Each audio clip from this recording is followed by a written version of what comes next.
Hi friends, welcome to S Lokithesh all in one channel. இன்றைக்கி நம்ம வாழைப்பூ பொரியல் எப்படி செய்கிறதுன்னு பார்க்க போகிறோம். அதுக்கு நான் இங்கே ஃபஸ்ட்டு எண்ணெய் காய வச்சுருக்கேன். எண்ணெய் நல்லா சூடேறட்டும். எண்ணெய் சூடேறிடுச்சு. இப்போ நான் 1 ஸ்பூன் கடுகு சேர்த்துக்கிறேன். கடுகு நல்லா பொரிஞ்சிருச்சு. இப்போ நான் 1 ஸ்பூன் சீரகம் சேர்த்துக்கிறேன். அடுத்து 1 ஸ்பூன் உளுத்தம்பருப்பு, கூடவே 1 ஸ்பூன் கடலப்பருப்பு. கொஞ்சம் ஃப்ரை ஆகட்டும். இது ஃப்ரை ஆனதும் 1 கொத்து கருவேப்பிலை சேர்த்துக்கலாம். கருவேப்பிலை ரொம்ப பெருசாக இருந்ததுனால நான் பொடியாக கட் பண்ணி சேர்த்துருக்கேன். நீங்கள் முழுசாகவும் சேர்க்கலாம். அப்புறம் நான் இங்கே 2 மீடியம் சைஸ் வெங்காயம் எடுத்து வச்சுருக்கேன். பொடியாக கட் பண்ணி எடுத்து வச்சுருக்கேன். அது கூடவே 2 பச்சை மிளகாய் கட் பண்ணி எடுத்து வச்சுருக்கேன். இப்போ இதை அப்படியே உள்ளே சேர்த்துடலாம். ஃப்ரெண்ட்ஸ், இந்த வீடியோ முழுமையாக பாருங்கள். இதில் நான் சின்ன சின்ன டிப்ஸ் கொடுத்துருக்கேன். அது கண்டிப்பாக உங்களுக்கு பயனுள்ளதாக இருக்கும். வெங்காயம் சேர்த்துட்டு நல்லா ஒரு முறை கலந்து விட்டுருங்க. கலந்து விட்டுட்டு அப்படியே இதை கொஞ்சம் மூடி போட்டு மூடி வச்சிடலாம். இது நல்லா வதங்கி வரட்டும். வெங்காயம் நல்லா வதங்கிருச்சு. இப்போ இந்த ஸ்டேஜில் வாழைப்பூ சேர்த்துக்கலாம். அதுக்கு முன்னாடி என்னோடய வியூவர்ஸ்க்கு ஒரு சின்ன டிப்ஸு. இது ஒரு சிலருக்கு தெரிஞ்சிருக்கலாம், தெரியாதவங்களுக்காக நான் சொல்கிறேன். பாருங்கள், நான் இங்கே வாழைப்பூவை மோரில் 2 மணி நேரம் ஊற வச்சு எடுத்து வச்சுருக்கேன். இந்த ப்ராசஸ் நான் எதுக்காக பண்ணியிருக்கேன்னா, வாழைப்பூவில் உவர்ப்பு தன்மையோடு சேர்ந்து ஒரு கசப்பு தன்மையாக இருக்கும். அது ஒரு சிலருக்கு பிடிக்காது. வீட்டில் சின்ன பிள்ளைங்க இருந்தாங்கன்னா அவங்களும் சாப்பிட மாட்டாங்க. நாம் இப்படி ஊற வைக்கிறதுனால அந்த கசப்பு தன்மை இல்லாமல் இருக்கும். வாழைப்பூ டேஸ்ட்டு சூப்பராக இருக்கும். கண்டிப்பாக ட்ரை பண்ணி பாருங்கள். யாருக்கு இது யூஸ்ஃபுல்லாக இருந்ததுன்னு கமெண்ட் பண்ணுங்கள் எனக்கு. அப்புறம் இன்னொரு விஷயம், வேலைக்கு போகிற லேடிஸாக இருந்தால் அவங்க காலையில் எழுந்து இந்த மாதிரி கட் பண்ணி ஊற வைக்க நேரம் இல்லை அப்படின்னு நினச்சிங்கன்னா அவங்க நைட்டு படுக்கிறதுக்கு முன்னாடி கட் பண்ணி ஓவர் நைட்டும் ஊற வச்சுக்கலாம்.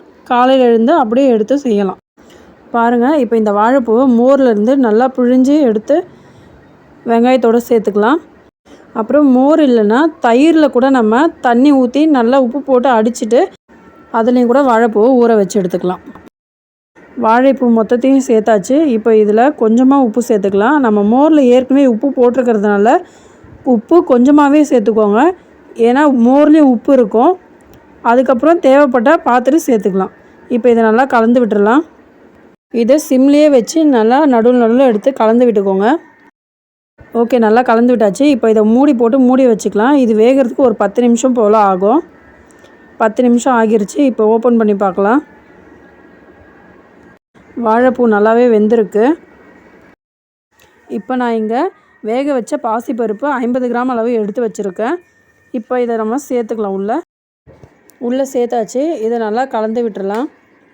இதை கலந்து விட்டுட்டு ஒரு 3 நிமிஷம் வரைக்கும் சிம்லேயே வச்சு ஓப்பன்லேயே வச்சு வைங்க.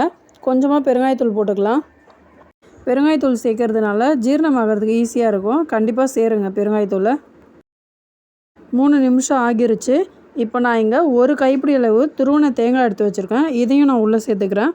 இது எதுக்காக சேர்க்குறேன்னா, இது சேர்க்கறதுனால அந்த வாழைப்பூட கசப்பு தன்மை தெரியாமல் இருக்கும். தேங்காயோட இனிப்பு தன்மை கசப்பு தன்மையை கொஞ்சம் எடுத்துரும். உங்களுக்கு வேண்டான்னா நீங்கள் ஸ்கிப் பண்ணிக்கலாம். தேங்காய் சேர்த்துட்டு ஒரு 1 நிமிஷம் மட்டும் வச்சுக்கோங்க போதும்.